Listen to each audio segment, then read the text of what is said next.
Bom dia, meus amigos, tudo bem? Dr. Ivantes, advogado, veterano da Polícia Militar, retornando aqui, para nós tratarmos aqui dos seus direitos, parte 2. Eu queria muito que você compartilhasse esse vídeo, queria muito que você comentasse, deixasse as perguntas, se inscrevesse no canal, para que eu possa te orientar. Repito aqui que não é um vídeo para captação de clientes, é um vídeo para informação, é um vídeo informativo, para que os companheiros da Polícia Militar, Corpo de Bombeiro Militar, pensionistas de ambas as classes, policiais civis, pensionistas também de policial civil, possa efetivamente saber quais são seus direitos, ou pelo menos parte deles, daquilo que nós pudermos contribuir. Há um tempo já, os policiais militares e veteranos também do Corpo de Bombeiro Militar, nós estamos aí numa luta pela GRAM, numa guerra política, numa guerra jurídica. Isso tem mexido muito com o emocional de muita gente. Eu tenho escutado muitas pessoas falando sobre isso. Cada vez que é marcado o encontro e não acontece, cada vez que é feita alguma coisa e aquilo não prospera, até mesmo as ações judiciais que nós ajuizamos aí mais de 400 ações da GRAM, ganhamos na primeira instância, perdemos na segunda, enfim, reformando sentença também da contribuição militar. Um total desrespeito ao veterano da Polícia Militar e do Corpo de Bombeiro. Mas, em algum momento, isso vai ser resolvido. Então, eu quero te pedir, companheiro veterano, não gaste a sua saúde com isso, não gaste o seu emocional com isso. Vamos ver outros direitos que nós temos, até que isso seja resolvido em algum momento. Tá bom? Mas compartilhe esse vídeo, encaminha para o máximo de pessoas que você puder. Bom, como eu fiz a promessa, eu vou estar aqui nesse momento respondendo a duas perguntas que me fizeram aqui. A primeira pergunta foi de um companheiro que eu não sei o nome dele, porque quando ele fez a pergunta lá não aparece o nome dele. Mas ele vai saber que, se ele assistir esse vídeo, que a resposta está sendo para ele, é uma resposta técnica. Ele me perguntou sobre o novo Estatuto da Polícia Militar publicado em dezembro de 2023. Então a resposta é: não foi publicado um novo estatuto.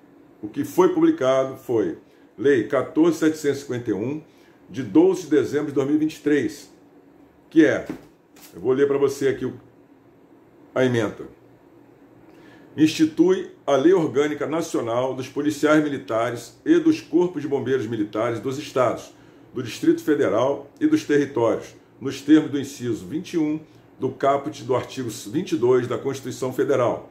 Altera a Lei 13.675 de 2018 e revoga dispositivos do Decreto-Lei 667 de 1169. Ou seja, é uma lei federal, a âmbito federal, reorganiza ali, modifica, revoga alguns artigos do Decreto 667 de 69.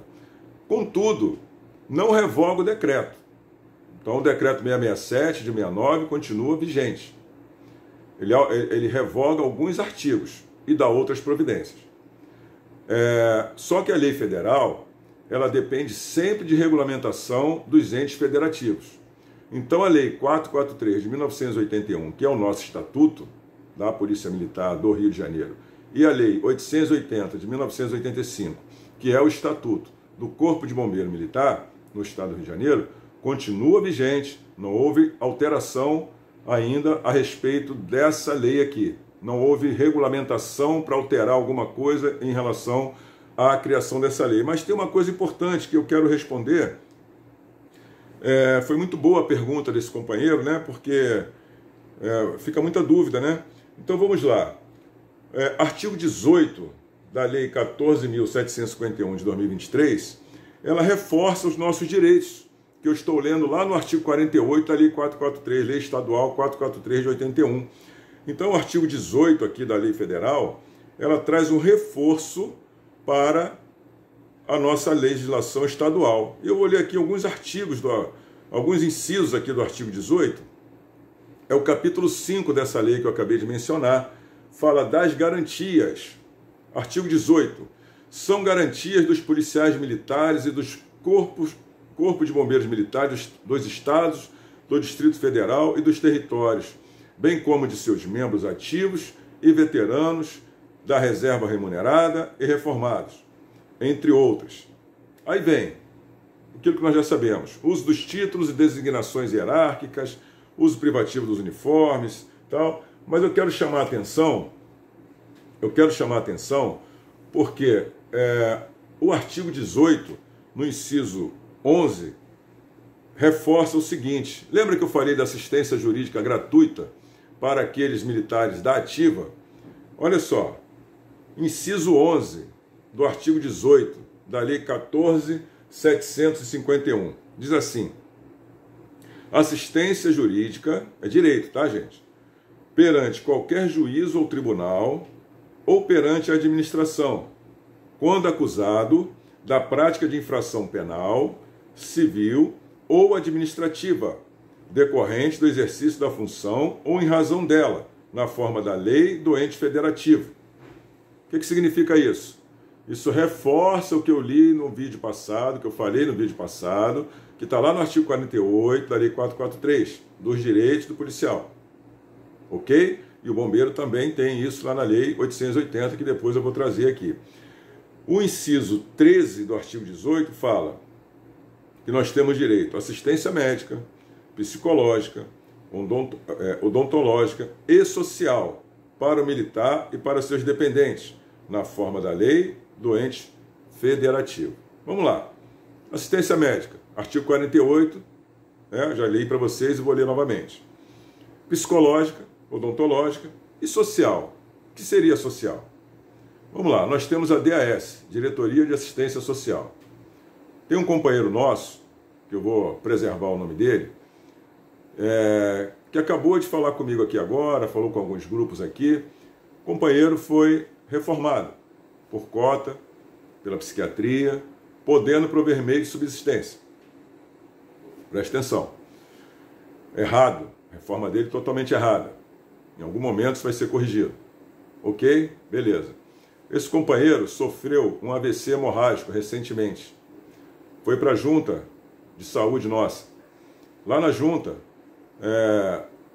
a médica perita lá, os médicos peritos lá, não sei, médico ou médico, determinou o retorno dele em 6 meses, porque disse que ele ainda é jovem, relativamente jovem, e que essa doença dele, essa enfermidade dele, que em 6 meses ele voltaria a andar. Ele estava de cadeira de roda.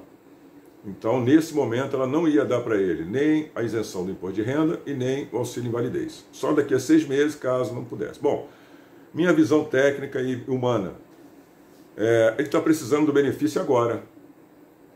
Daqui a 6 meses, se ele ficar bom, que seria uma opção muito boa para ele, uma situação muito boa para ele, ficar curado, em nome de Jesus, ótimo, cancela o benefício.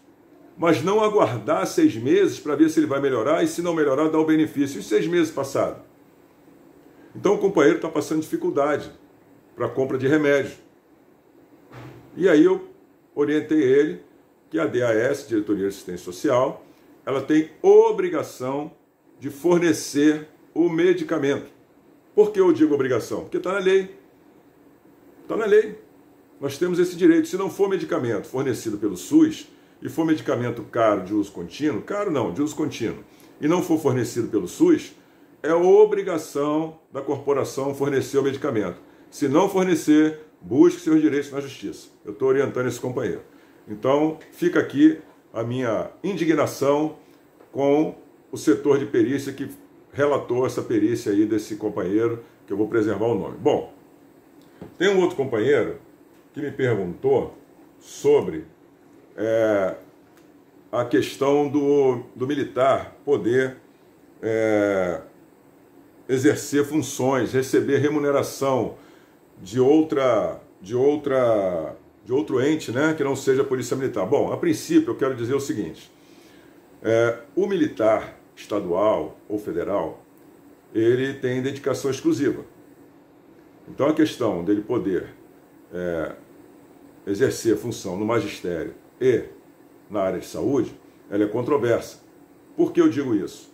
Porque nós já vimos um capitão médico do bombeiro que atuava numa prefeitura de um município, de um dos municípios do nosso estado, desenvolveu um trabalho muito bacana com essa prefeitura. Ele era funcionário, concursado daquela prefeitura como médico, oncologista, e lá ele reduziu em não sei quantos por cento o câncer de mama das mulheres daquele município, daquela cidade. Por quê?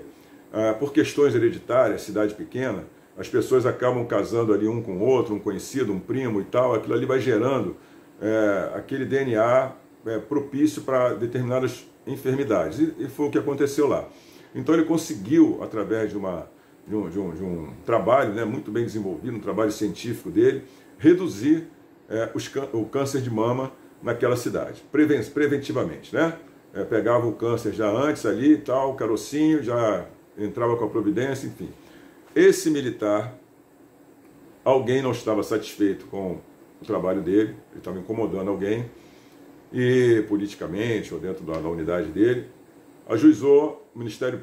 provocou o Ministério Público ajuizou uma ação de improbidade administrativa, pedindo as punições, a exoneração dele do cargo, ou do bombeiro, ou do município, e a devolução dos salários que ele teria recebido lá pelo município, além de ficar inelegível por 8 anos, são as punições que tem lá na lei de improbidade administrativa. Bom, eu acompanhei esse processo, não era advogado do processo, o advogado dele fez um excelente trabalho na defesa dele, mas a sentença foi de procedência.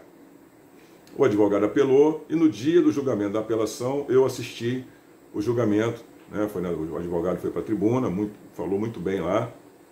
Os desembargadores que julgaram reformaram a sentença em parte. Por que em parte? Porque entenderam que ele não teve má fé, então ele não precisava devolver os valores recebidos, e ele prestou o serviço, ele trabalhou, houve a contrapartida, ok?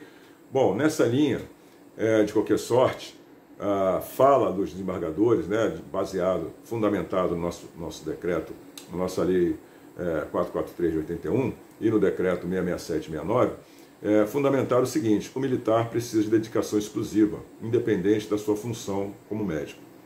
E aí ele foi exonerado por determinação da justiça, lá do serviço público que ele havia sido concursado, passou para lá e tal. Ah, mas tem muito médico que eu conheço que trabalha em outro lugar. Tem, ok, tem sim. Mas, a hora que der errado, vai dar errado. Então, há uma controvérsia sobre essa questão. Contudo, vamos lá. Artigo 19 da Lei 14.751, que é a nossa lei orgânica, que corrobora com o nosso estatuto. Ela reprisa aqui no artigo 19. Capítulo 6. Das vedações dos direitos, dos deveres, da remuneração, das prerrogativas, da inatividade e da pensão. Artigo 19.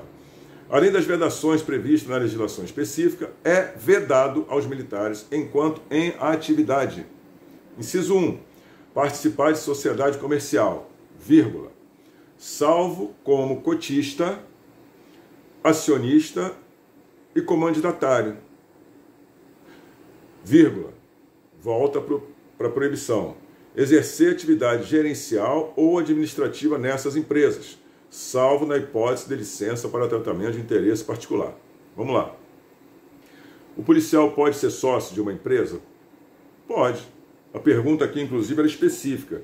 Se ele pode ser sócio de uma loja de armamento? Pode. Não fala qual é o tipo de empresa, que ele pode ser sócio ou não. Ele pode ser sócio cotista.